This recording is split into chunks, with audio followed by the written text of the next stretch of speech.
Sobat Satpol, selamat datang di podcast Satpol PP, ruang bincang santai seputar ketertiban umum dan pelayanan publik.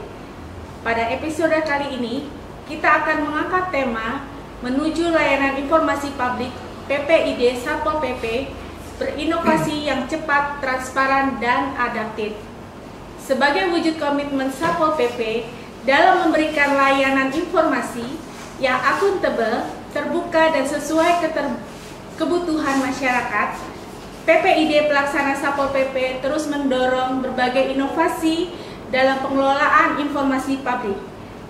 Telah hadir bersama kita narasumber yang sangat kompeten di bidangnya, yaitu Bapak Lugi Keter, SHUT MSI, selaku Kepala Bidang Pembinaan Masyarakat dan sekaligus Ketua PPID Pelaksana Satpol PP Provinsi Kalimantan Tengah. Beliau akan berbagi tentang langkah-langkah strategi, tantangan, serta harapan ke depan dalam mewujudkan layanan informasi publik yang lebih baik. Langsung saja, mari kita mulai perbincangan hari ini. Selamat siang, Pak Lugi. Selamat siang. Mungkin ada beberapa pertanyaan yang akan kami ajukan. Yang pertama, apa tujuan utama pembentukan PPID di lingkungan Satpol PP Provinsi Kalimantan Tengah? Ya, terima kasih atas kesempatannya.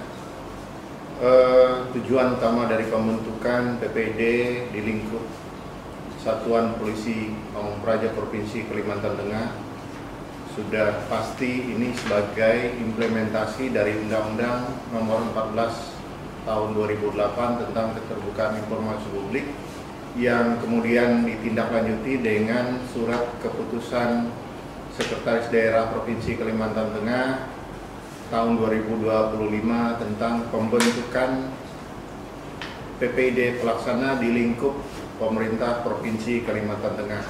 Nah, berdasarkan kedua aturan itu sudah tentu tujuannya adalah untuk memberikan pelayanan informasi kepada masyarakat, khususnya masyarakat di Kalimantan Tengah, yang nantinya akan memberikan informasi-informasi yang saya kira update dari kegiatan-kegiatan yang dilaksanakan oleh Satuan Polisi Pamung Praja Provinsi Kalimantan Tengah. Demikian. Ya, baik. Sesuai dengan Peraturan Gubernur Nomor 37 Tahun 2022, ada 7 tugas pokok dan fungsi dari Satuan Polisi Pamung Praja Provinsi Kalimantan Tengah. Yang pertama adalah menyusun program dan melaksanakan penegakan perda dan perkada, ketertiban umum dan perlindungan masyarakat di wilayah Kalimantan Tengah. Kemudian yang kedua, melaksanakan kebijakan pemeliharaan dan penyelenggaraan ketertiban umum. Sudah tentu di wilayah Provinsi Kalimantan Tengah, kemudian melaksanakan kebijakan penegakan perda dan perkada. Yang keempat adalah koordinasi dengan kepolisian, PPNS, dan aparat lainnya. Jadi kegiatan Pol PP ini bukan hanya di lingkup Pol PP, tapi koordinasi dengan stakeholder terkait. Kemudian yang kelima adalah melakukan pengawasan terhadap kepatuhan masyarakat terkait dengan perda dan perkada di Provinsi Kalimantan Tengah. Yang keenam adalah menyelenggarakan urusan kesekretariatan.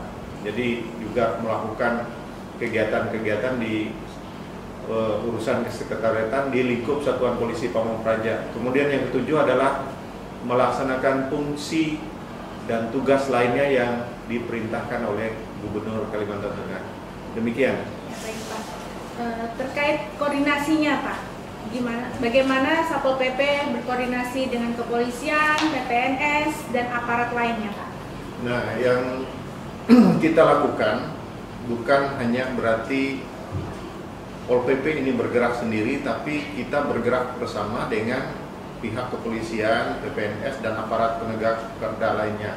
Dalam artian di sini kita melakukan koordinasi untuk melaksanakan berbagai kebijakan untuk pemeliharaan ketentraman dan ketertiban umum serta perlindungan masyarakat khusus di wilayah Kalimantan Tengah, termasuk dalam penegakan peraturan daerah dan peraturan kepala daerah bersama-sama kepolisian, PPNS, dan aparat lainnya. Demikian.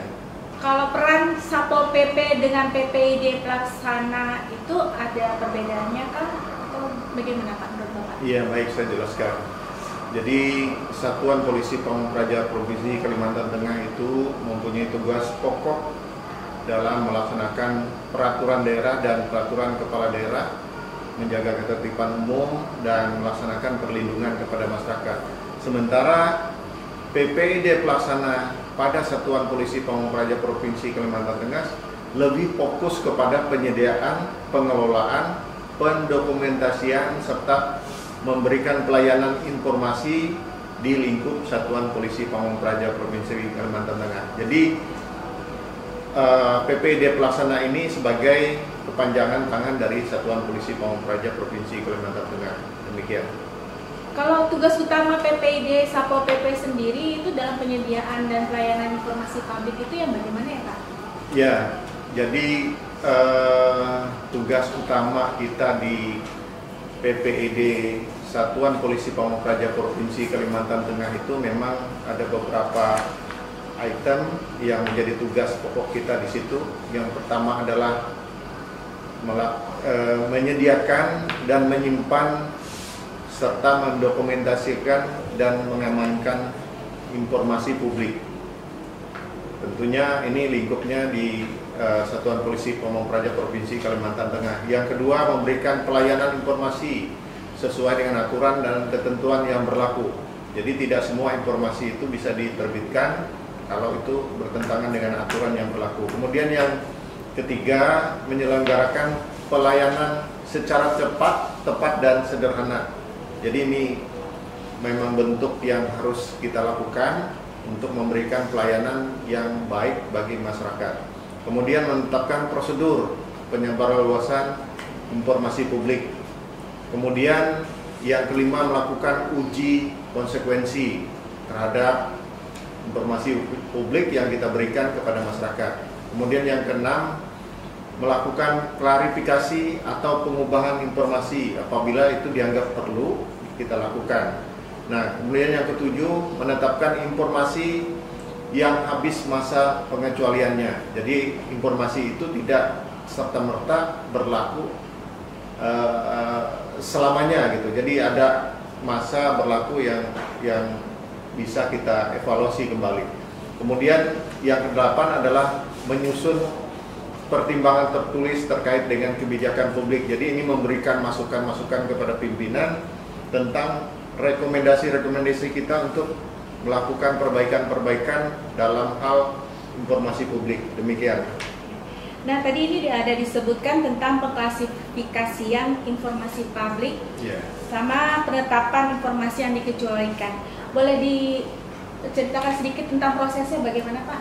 Ya, pengecualian ini, pengklasifikasian ini kita lakukan berdasarkan tingkat aksesibilitas serta menetapkan informasi yang dikecualikan sesuai dengan aturan yang ada, kemudian masa pengecualian telah berakhir dan informasi tersebut dapat diakses oleh publik. Begitu yang bisa kami jelaskan. Kalau prosedur pengujian konsekuensinya itu diterapkan dalam pelayanan informasi publiknya itu yang bagaimana ya Pak? Nah, untuk prosedur pengujian konsekuensi yang diterapkan dalam pelayanan informasi publik itu dilakukan dengan menguji dampak atau risiko yang mungkin timbul apabila suatu informasi yang diberikan kepada publik untuk memastikan keterbukaan tetap sejalan dengan perlindungan terhadap informasi yang sifatnya terbatas. Demikian. Baik Pak, ini terkait ini ya Pak ya, dengan PPID Satpol PP sendiri kan sehubungan dengan Bapak sebagai Ketua PPID Pelaksana Satpol PP, apa saja strategi yang akan dilakukan untuk meningkatkan kualitas layanan PPID Pak? Iya, oke. Jadi untuk strategi ini saya kira setiap OPD yang ada itu tentunya berbeda-beda dengan kondisi yang ada. Nah, khusus di Satuan Polisi Pamung Praja kita melakukan beberapa strategi yang kita lakukan untuk meningkatkan kualitas pelayanan PPID. Yang pertama itu optimalisasi koordinasi internal di lingkup Satuan Polisi Pamong Praja Provinsi Kalimantan Tengah. Kalau bicara masalah koordinasi ini sebenarnya simpel, tapi sebenarnya itu yang paling sulit karena menyatukan berbagai keinginan dari masing-masing bidang ini di lingkup eselon 3-nya itu agak susah.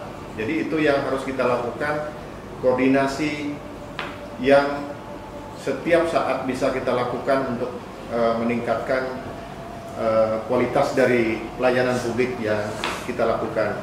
Kemudian dari kegiatan itu juga kita perlu melakukan evaluasi yang dilakukan secara berkala. Jadi tahap-tahap ini memang penting untuk melihat sejauh mana keterbukaan informasi publik itu kita laksanakan, kekurangannya apa. Nah, di situ kita lakukan evaluasi sehingga nanti akan kita dapatkan formula-formula yang saya kira mungkin cocok untuk bisa kita terapkan untuk pelaksanaan keterbukaan informasi publik. Nah, setelah kita lakukan evaluasi itu, nanti kita perlu menetapkan target yang akan dicapai itu apa saja. Nah, dari target ini nanti kita juga perlu melakukan koordinasi dan konsultasi dengan beberapa stakeholder terkait, terutama mungkin Komisi Informasi Publik atau dengan Dinas Kominfo yang sebagai pengampu kegiatan. Jadi banyak hal yang perlu kita konsultasikan, kita bicarakan, sharing dengan stakeholder terkait yang saya sampaikan tadi, sehingga kita bisa memperoleh masukan untuk perbaikan-perbaikan kita di kemudian hari. Nah, dari situ kita akan melakukan perbaikan terhadap data-data pendukung yang kita butuhkan dalam keterbukaan informasi publik. Nah, yang tahap akhirnya juga yang tidak kalah adalah evaluasi akhir. Nah, di sini akan kita lihat sejauh mana yang kita lakukan perbaikan, sampai tahapnya di mana, maksimalnya di mana, nanti perbaikan ini nanti akan terlihat di evaluasi akhir ini. Sehingga ada rekomendasi untuk tahun-tahun ke depan yang harus kita lakukan. Demikian. Oh, berarti ini ada evaluasi capaian juga ya Pak ya? Pasti yang ada. Untuk dilakukan setiap tahunnya ya? Ya. Kalau boleh tahu langkah-langkah evaluasinya itu bagaimana ya Pak? Ya, kalau langkah-langkah evaluasi kita menggunakan teknik analisis SWOT namanya. Teknik analisis SWOT ini kita melakukan inventarisasi terhadap kekuatan, kelemahan, peluang dan ancaman. Nah, dari sini nanti kita akan mengevaluasi apa saja yang menjadi kekuatan, kelemahan, peluang dan ancaman dari kegiatan yang dilakukan dalam keterbukaan informasi publik ini, sehingga nanti kita bisa membuat formulasi yang sesuai dengan kondisi yang ada di Satuan Polisi Pamong Praja Provinsi Kalimantan Tengah, sehingga nanti target yang akan kita capai itu bisa kita raih dengan melakukan langkah-langkah strategis. Jadi mungkin tidak hanya satu strategi yang perlu kita lakukan, tapi mungkin ada plan A, plan B, plan C. Apabila plan A tidak maksimal, plan B mungkin bisa kita terapkan atau seterusnya gitu. Oke, baik Pak. Ini PPID sendiri ini sejak dari tahun 2020 ya Pak ya? Iya. Sampai sekarang ya Pak ya. Indikator keberhasilannya Pak dari segi peningkatan kualitas layanan informasi publiknya Pak? Iya. Kalau indikator keberhasilan, saya kira sudah jelas. Yang pertama itu adalah peningkatan kualitas data. Kualitas data, penyediaan informasi publik. Kemudian kalau koordinasi yang baik itu bisa kita laksanakan, sudah tentu itu akan menunjukkan kondisi yang akan membaik dari saat-saat sebelumnya. Kemudian hal yang tidak kalah pentingnya adalah pelayanan informasi yang lebih cepat dan transparan. Jadi kalau sebelumnya mungkin kita kecepatannya 50 km per jam, nah ini ada peningkatan mungkin 60-70 km per jam, bahkan mungkin maksimalnya berapa. Nah, kemudian ada hal juga yang tidak kalah pentingnya yang bisa kita jadikan indikator bahwa ada peningkatan kualitas pelayanan PPID di Satuan Polisi Pamong Praja Provinsi Kalimantan Tengah ini adalah keterlibatan aktif dari masyarakat melalui kanal informasi yang disediakan oleh PPID Provinsi Kalimantan Tengah. Itu yang bisa kami sampaikan. Nah, ini untuk meningkatkan kualitas informasi publik itu sendiri kan ada terkait data dukung ya Pak ya, yang harus kita lengkapi. Itu bagaimana Pak menurut Bapak kalau kita terkait dengan data dukungnya?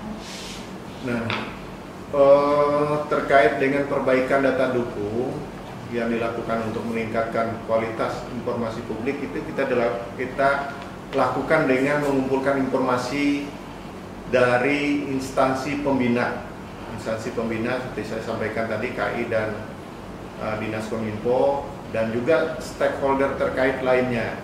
Kemudian memperbaiki data dukung yang masih kurang, lalu melakukan evaluasi ulang agar data lebih transparan dan akurat.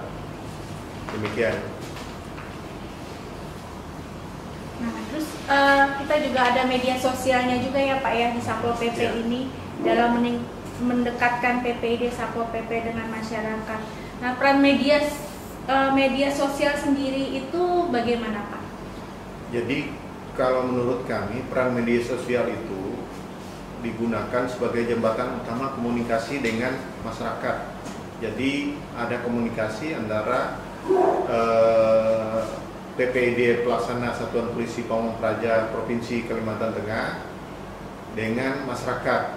Yang kedua adalah menghadirkan layanan informasi yang cepat, responsif, mudah diakses dan interaktif kepada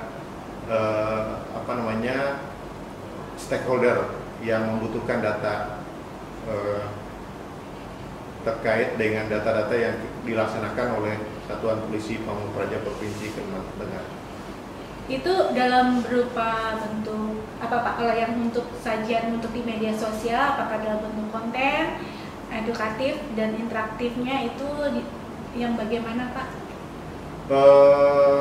Bentuk edukatif dan interaktif yang disajikan melalui media sosial Satuan Polisi Pamong Praja itu melalui infografis, video singkat, serta sesi tanya jawab untuk meningkatkan pemahaman publik mengenai peran Satpol PP Provinsi Kalimantan Tengah dan hak atas informasi publik. Itu. Pak. Ya. Kita juga ini ya Pak ya, terkait PPID ini ada pengaduan masyarakat juga ya Pak ya? Ya, pengaduan dan permohonan informasi masyarakat itu dapat langsung diakses melalui link atau tautan di bio akun media sosial resmi PPID Satpol PP Provinsi Kalimantan Tengah. Jadi masyarakat bisa langsung mengadu ya Pak ya? Bisa. Ke kantor, nggak perlu lagi datang ke Satpol PP lagi ya Pak? Ya, benar. Ada ininya ya, ada linknya ya? Ada linknya. Nah, terkait ini Pak, respon cepat dan humanis yang dijalankan oleh admin PPID sendiri dalam melayani masyarakat itu gimana Pak? Jadi respon dari kita melalui admin PPID Satuan Polisi Pamong Praja Kalimantan Tengah itu kita lakukan dengan cepat, sopan dan humanis melalui kolom komentar maupun pesan pribadi di Instagram ataupun Facebook. Itu. Kalau target jangka panjang untuk PPID Satpol PP sendiri itu Pak? Kalau target jangka panjangnya PPID Satuan Polisi Pamong Praja Provinsi Kalimantan Tengah dalam mendukung keterbukaan informasi publik itu sudah tentu tidak jauh dengan apa yang diharapkan dari pelaksanaan Undang-Undang nomor 14 tahun 2008, yaitu menjadi PPID yang cepat, transparan, adaptif, dan dekat dengan masyarakat, serta memperkuat tata kelola pemerintahan yang terbuka. Itu yang kita lakukan. Terus bagaimana Pak Satpol PP mengukur keberhasilan komunikasi publik yang dilakukan melalui media sosial? Ya, kalau mengukur keberhasilan komunikasi publik yang dilakukan melalui media sosial, itu kita lakukan melalui respon cepat terhadap masyarakat, peningkatan interaksi di media sosial, serta meningkatnya akses dan partisipasi publik dalam layanan informasi yang diberikan oleh Satuan Polisi Pamung Praja Provinsi Kalimantan Tengah. Nah, menurut Bapak sendiri nih Pak, harapan untuk Satpol PP Provinsi Kalimantan Tengah terhadap peran PPID dalam mendukung tata kelola pemerintahan yang transparan itu apa? Iya, kalau harapan dari kita selaku pelaksana di Satuan Polisi Pamung Praja, secara khusus di PPID pelaksana Satuan Polisi Pamung Praja Provinsi Kalimantan Tengah, itu kita berharap kita boleh menjadi motor transparansi informasi, memperkuat komunikasi publik, dan meningkatkan kepercayaan terhadap masyarakat terhadap kinerja Satuan Polisi Pamung Praja Provinsi Kalimantan Tengah, yang secara khusus nanti juga akan meningkatkan kinerja dari pemerintah daerah Provinsi Kalimantan Tengah. Itu yang bisa kami sampaikan, Ibu. Baik Pak, terima kasih untuk informasinya Pak. Baik Sobat Satpol, kita sudah mendengar beberapa perbincangan dengan narasumber kita, kiranya bisa menjadi bahan untuk informasi buat masyarakat di kalangan luas. Terima kasih.